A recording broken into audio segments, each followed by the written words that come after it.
banyak sampai ke pelosok-pelosok. Apa sih pra peradilan itu? Nah, itu pertanyaan biasanya dari pra peradilan itu ada di dalam pasal 77 KUHP, Pak. Jadi seseorang yang merasa dilanggar haknya, terutama hak asasi manusia yang dilakukan oleh penyidik, maka dia berhak untuk menuntut pra peradilan. Ya. Siapa saja yang boleh mengajukan pra peradilan, Pak? Yang boleh mengajukan pra peradilan adalah si calon tersangka atau tersangka ataupun kuasa hukumnya ataupun ahli warisnya. Ruang lingkup pra peradilan itu terkait apa aja, Pak, dari pasal tersebut? Jadi ruang lingkup pra peradilan itu sebagaimana pasal 77 karena salah penangkapan, salah penahanan ataupun salah penyitaan, dan ada perkembangan yang namanya the living law, maka ada penetapan salah menetapkan sebagai tersangka. Itu yang terakhir. Ada perluasan tidak sekarang objek pra peradilan itu? Ya, ada perluasan, termasuk rehabilitasi juga di sana. Dari putusan MK itu? Dari putusan MK nomor 21.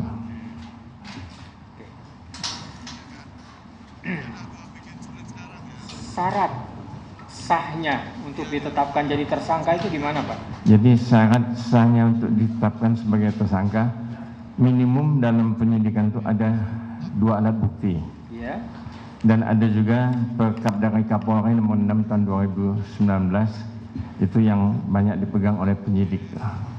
2 alat bukti itu Ya. hanya ditinjau dari segi kuantitas atau juga kualitas? Kualitas dan kuantitas. Dua-duanya? Ya. Hakim pra peradilan sejauh mana menilai kualitas dari alat bukti tersebut? Kualitas dari alat bukti tersebut yang betul-betul punya connect dengan apa yang telah dilakukan oleh tersangka dan pemeriksaan yang dilakukan oleh penyidik.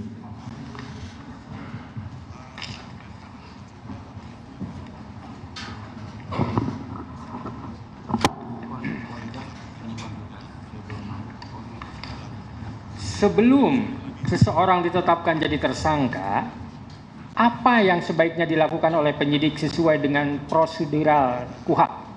Ya, sebagaimana pasal 1 ayat 10, semestinya penyidik itu memeriksa dengan selengkap-lengkapnya dan secermat-cermatnya.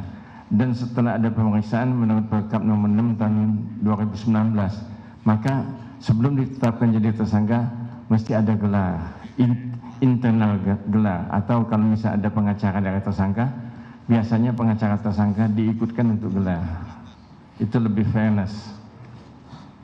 Kapan penyidik itu harus mengumpulkan alat bukti? Sebelum tersangka ditetapkan atau sesudah tersangka ditetapkan? Sebelum ditetapkan jadi tersangka mesti ada alat bukti. Apakah seseorang ditetapkan jadi tersangka wajib diperiksa terlebih dahulu atau bisa juga belakangan? Jadi seseorang ditetapkan sebagai tersangka, apakah yang pertama mungkin dia tertangkap tangan? Kalau dia tidak tertangkap tangan, mungkin ada laporan dari seseorang atau dari pengaduan yang mana si pelapor itu telah memberikan alat bukti yang lengkap kepada penyidik. Jadi kesimpulan saudara, apa harus diperiksa terlebih dahulu atau tidak si calon tersangka itu?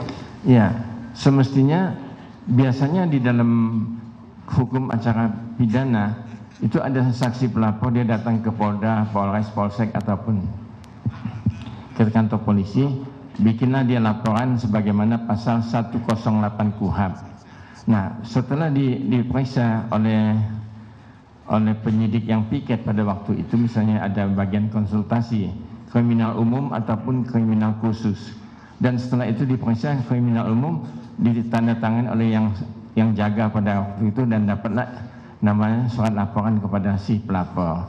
Nah, hasil daripada itu diperiksa oleh unit-unit masing-masing.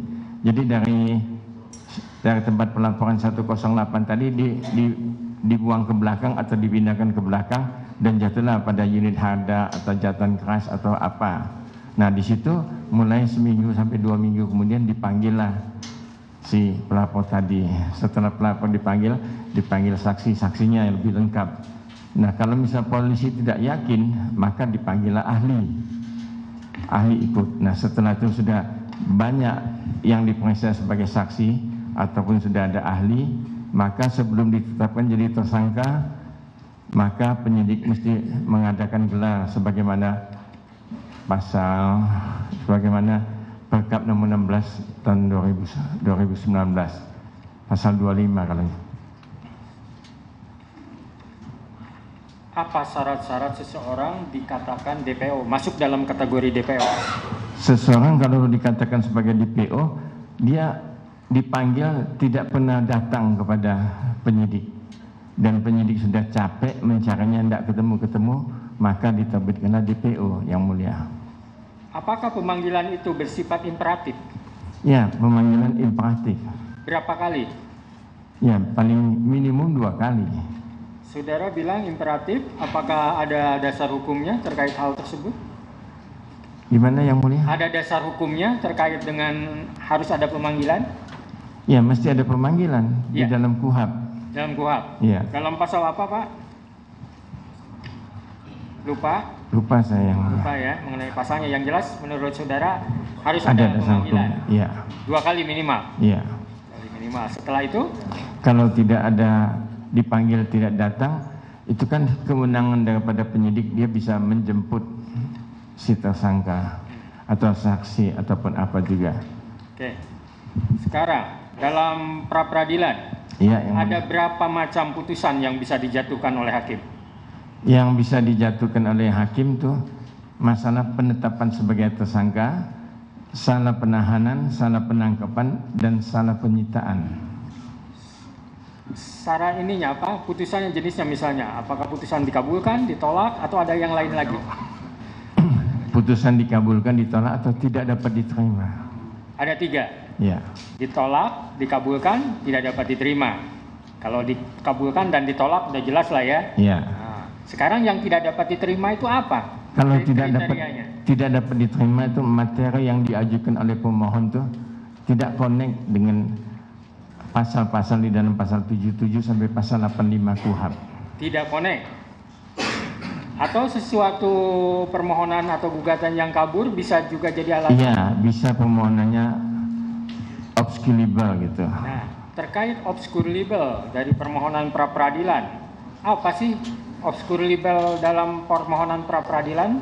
Jadi misalnya obscurable dalam permohonan pra peradilan, umpamanya bahwa salah penangkapan, salah orangnya, atau misalnya salah penyitaan, karena waktu penyitaan penyidik tidak ada izin pengadilan, atau salah subjek hukum yang mau ditangkap atau yang mau ditempatkan jadi tersangka tuh orangnya tidak betul, umpamanya kasus Sengkon dan Kata yang pernah dulu almarhum.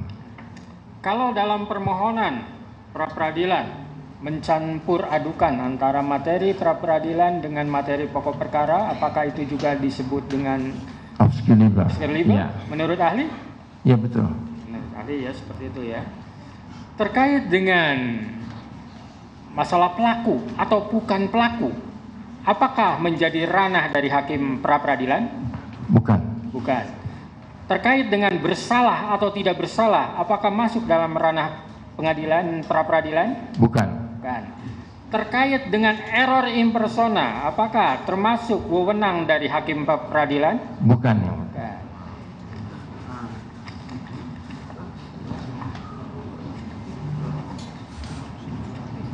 Jadi yang harus diolah oleh hakim pra peradilan apa sebenarnya dalam putusan? Yang mana gimana pertanyaannya? Yang akan dituangkan atau diolah dalam putusan yang Ya. akan dijatuhkan, apakah hanya bersifat formalistik aja atau bersinggungan dengan materi? Bersinggungan mesti. Kenapa itu misalnya tidak dapat diterima, kenapa itu ditolak, dan kenapa itu dikabulkan. Bersinggungan. Ya. Di mana titik singgungnya? Jadi kalau misalnya seperti yang Mulia katakan tadi, apakah ini ranahnya pra peradilan, hakim pra peradilan, atau ranahnya hakim pidana? Kalau itu dimasukkan dalam satu permohonan, maka itu menjadi obscurable. Oke, tadi saudara ahli mengatakan yang seperti error in persona Ya. tidak boleh dimasukkan dalam Pra peradilan. permohonan pra peradilan, Ya. konsekuensinya bisa obscurable. Obscurable. Kalau gitu, error in persona itu bisa diajukan di mana? Itu diajukan ketika kasusnya dilimpahkan dan disidangkan kasus dalam pidananya. pokok perkara. Dalam pokok perkara kan ada eksepsi, ada pledoi, di mana diletakkannya? Di eksepsi. Di eksepsi. Ya. Berarti bukan di pra-peradilan ya? Peradilan, bukan. Oke.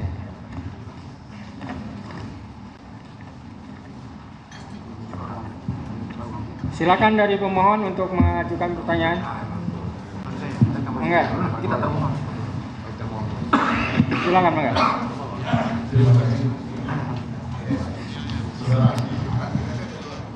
Saudara mengatakan bahwa salah orang begitu kan dari domain pra-peradilan.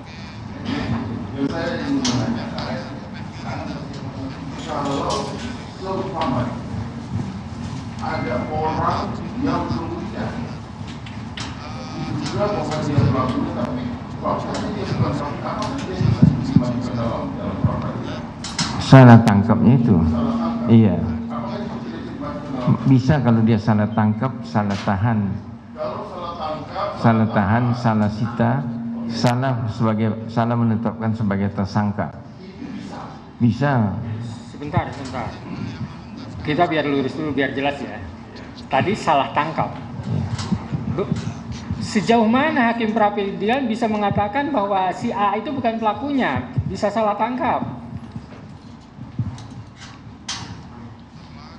Coba Pak. Coba diulangin yang mulia. Tadi ada istilah salah tangkap bisa masuk ke area wilayahnya hakim pra-peradilan.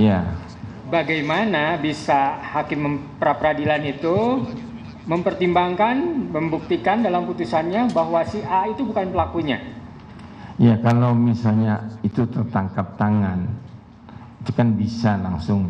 Misalnya itu bukan dia yang melakukannya, itu salah tangkap. Apakah itu nanti tidak bersinggungan sama pokok perkara?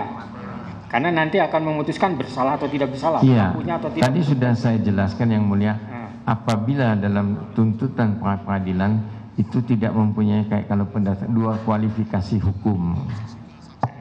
Dua, jadi kalau dia misalnya masalah ini memang ranah pra-peradilan sebagaimana pasal 77 sampai 85 KUHP, dan kalau misalnya bukan itu yang masuk dalam ranah hakim, jadi kasus pokoknya itu digabungkan, maka itu tidak bisa. Jadi kesimpulan ahli gimana terkait dengan salah tangkap? Ya kalau dia cuma salah tangkap, enggak ngomong yang lain-lain, saya rasa itu masuk ranah pra-peradilan. Pra-peradilan. Ya. Maksudnya apa buktinya untuk membuktikan bahwa salah tangkap? Harusnya si B, bukan si A. Gimana coba?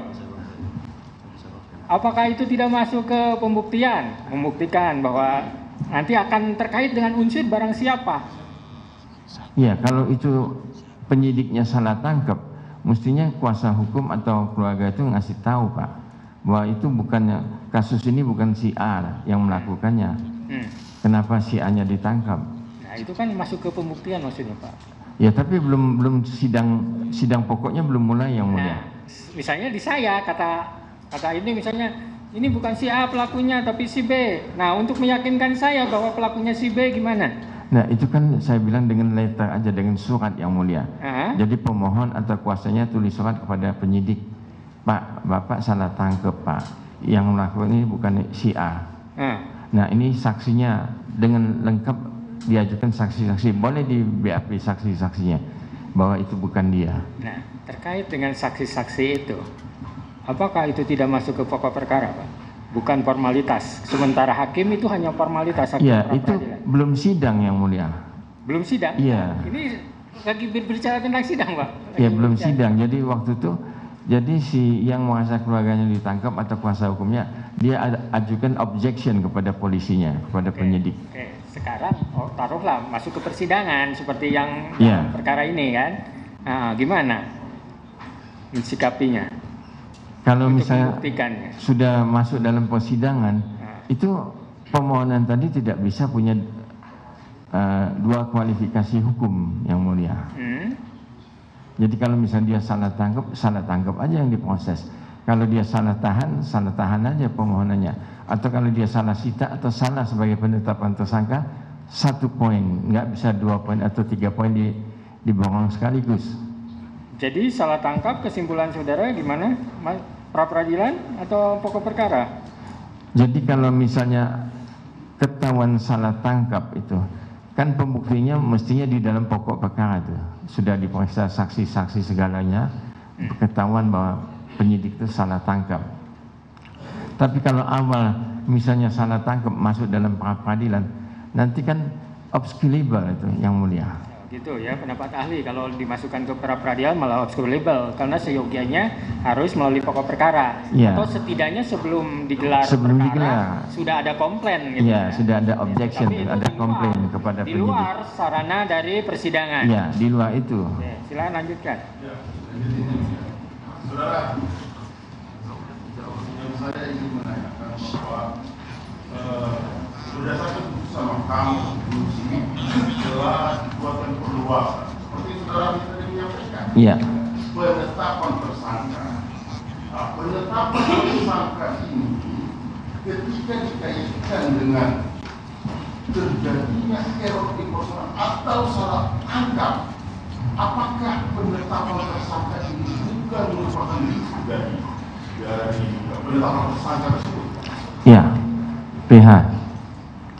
Penetapan tersangka juga banyak contoh jurisprudensi ataupun ditetapkan sebagai tersangka lantas ditahan atau ditangkap oleh penyidik, terutama kasus-kasus yang dipegang oleh KPK tuh.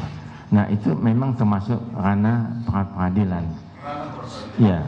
Saya ingin menegaskan bahwa salah tangkap supaya kita dapat gambaran tegas bahwa salah tangkap itu adalah ranah dari pra peradilan. Betul. Masuk dalam lingkup penetapan tersangka ya. Iya. Kemudian saya ingin menanyakan bahwa dalam menetapkan seorang DPO apa saja syarat dan secara mengenai.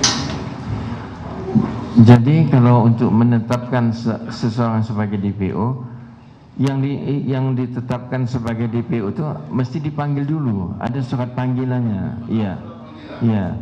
Saya tanyakan, boleh nggak seumpamanya ada seseorang ditetapkan sebagai DPO, katakanlah yang ditetapkan sebagai DPO 2010. Ya. Tapi dia tidak pernah ditetapkan sebagai tersangka di 2010. Tapi dia ditetapkan tersangka itu di 2015 dan tidak pernah disampaikan kepada yang bersangkutan bahwa dia adalah DPO atau juga dia tersangka. Dia juga tidak pernah menerima surat panggilan. Apakah penetapan dengan cara-cara penyidikan seperti ini bisa dilegalkan oleh hukum? Tidak bisa dilegalkan oleh hukum. Kenapa? Panggilan sebagai tersangka itu sudah satu imperatif, mesti dipatuhi oleh penyidik. Apalagi misalnya kalau penyidik misalnya main kayu, tinggalkan aja dengan kelurahan kayak pengadilan juga sudah kewajiban titip di kelurahan aja, dan itu salah. Sama kayak kalau misalnya dalam gugatan cerai itu nggak datang main kayu penggugatnya, panggil nggak tahu lagi di mana alamat pihak tergugat. Itu ya sama. Oke, saya ingin sedikit masuk pada apakah boleh ketika seorang polisi atau seorang penyidik datang ke rumah seseorang, pemohon mic-nya didekatkan. apakah boleh secara hukum atau secara Tuhan seseorang penyidik atau pihak kepolisian datang ke rumah seseorang yang kemudian melakukan penyitaan dengan penyitaan terhadap barang bergerak, kemudian tidak ada suratnya atau tidak pernah ada surat terhadap barang penyitaan tersebut, apakah itu boleh? Tidak boleh pihak. Tidak boleh. Iya, karena penyitaan yang dilakukan oleh penyidik itu ada dua macam. Pertama, dia mesti ada izin sita dari pengadilan. Kalau dia sudah menyita, itu dalam waktu 3 hari, dia mesti ada persetujuan sita dari pengadilan juga. Jadi dalam 3 hari dia berkewajiban melakukan sita. Saya mau kasih contoh lagi. Bukan melakukan sita, ya. Jadi kalau dia sudah nyita, Kalau sebelum nyita dia mesti dapat izin dari pengadilan. Kalau dia tidak bawa izin dari pengadilan, dia bisa nyita langsung karena takut hilang atau apanya benda-benda itu, maka setelah dia nyita, dia mesti ada setelah 3 hari mesti ada persetujuan dari pengadilan. Ya, kalau ini tidak ada dua-duanya, ya penyidiknya salah. Apakah waktu 3 hari tersebut itu diatur dalam undang-undang? Ada dalam KUHP. Ada dalam Ya. Jadi kalau seumpama tadi ahli mengatakan dia dibatasi oleh 3 hari, kalau seumpama apakah bisa didispensasi ketika penyidik memberikan informasi 1 bulan? Nggak bisa. Tidak bisa. Nggak bisa. Itu dianggap bahwa penyitaan tersebut adalah ilegal. Ilegal. Apakah ini masuk dalam ranah pra peradilan? Ya kalau misalnya penyitaannya ilegal itu masuk dalam pra peradilan. Saudara ahli, tadi juga saya bahwa penetapan tersangka itu saudara ahli mengatakan minimal 2 alat. Minimal 2 alat bukti, Ya. kemudian baru bisa ditetapkan sebagai tersangka. Ya. Merujuk dari pasal 184 Ya. itu yang poin yang pertama itu kan adalah keterangan saksi, Saksi. kemudian keterangan Ahli. kemudian keterangan Surat ya, bukti surat. kemudian petunjuk, Petunjuk kemudian tersangka. keterangan terdakwa. Ya. Oke. Kalau keterangan terdakwa ini kan ranahnya pengadilan. Ya betul.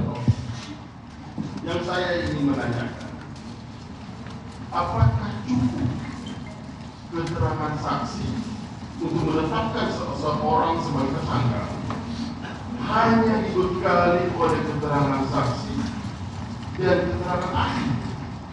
Apakah cukup itu bisa kemudian menetapkan seseorang sebagai tersangka?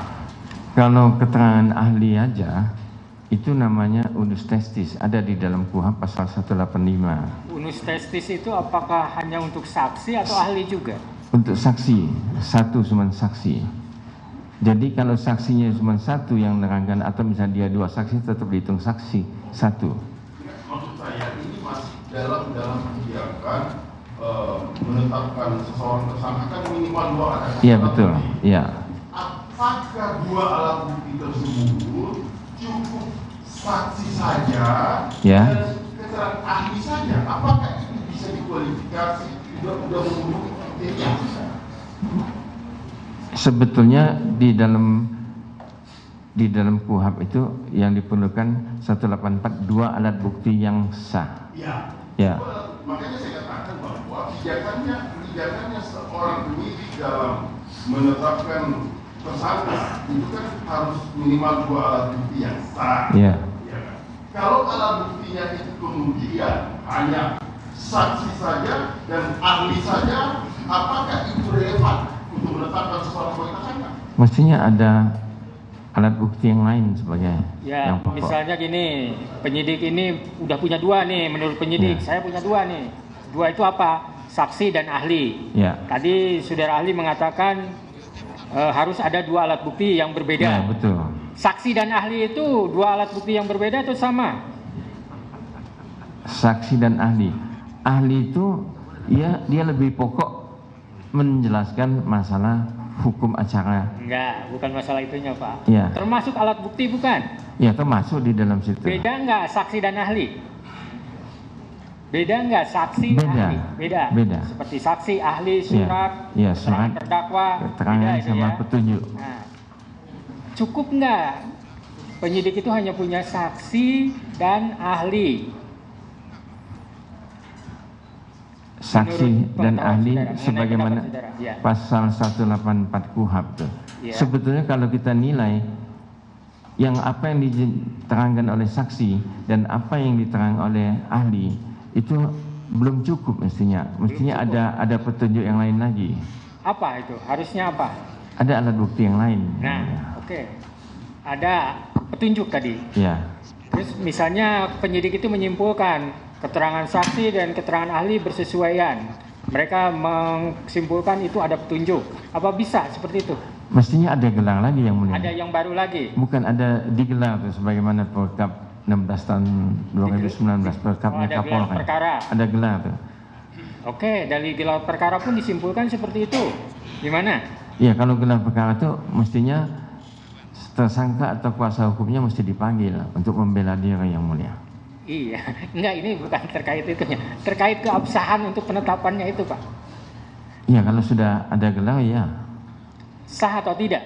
Penetapan dianggap sah kalau sudah ada gelar. Dianggap sah kalau sudah ada gelar perkara, walaupun alat buktinya saksi, ahli, dan petunjuk dari keterangan dua alat bukti itu.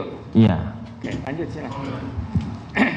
Tadi dengan bersangkakan sebatas keterangan saksi dan keterangan ahli, apakah saya ingin bertanya, apakah ini sah menurut saudara ahli? Iya, untuk menetapkan itu sebagaimana Perkap Kapolri nomor 16 tahun 2019 mesti ada gelar PH. Ada gelar dulu. Yang saya maksud begini, bahwa untuk ditetapkan oleh tersangka seseorang itu harus dua Betul. persoalan gelar. Saya tidak masuk di situ karena gelar itu bukanlah yang menjadi syarat untuk menetapkan orang berdasarkan putusan Mahkamah Konstitusi. Iya. Harus dua alat bukti. Iya. Ada yang pendapat? Tidak. Kenapa? Karena saksinya kan satu. Sedangkan ahli kan bukan saksi sebagaimana KUHP itu. Sedangkan kalau saksi satu sebagaimana pasal 185 ayat 2 kalau nggak salah itu dianggap saksi yang unus testis. Ya, saya paham benar saksi unus testis. Pada prinsipnya begini. Entah dia satu orang saksi Iya. atau kemudian dia 100 saksi. Iya. Hitungan itu tetap Satu. Iya. Tetap satu, kan? Iya, betul. Oke, saya tidak mengatakan bahwa saksi itu hanya seorang, tapi saya mengatakan bahwa saksi itu terpenuhi. Iya. Oke, ya kan itu. Kemudian keterangan ahli, kalau pijakannya hanya sekedar keterangan saksi kemudian ditimpali oleh keterangan ahli kemudian menjadikan orang tersangka, yang saya ingin melihat begini, berarti ahli itu menjadikan rujukan pendapatnya dia berdasarkan keterangan saksi dong. Apakah seperti itu? Iya. Saya katakan. Jadi keterangan ahli di situ dia cuma mengacu pada keterangan saksi, tidak ada dengan bukti-bukti yang lain. Berarti apa yang diterangkan oleh ahli itu jadi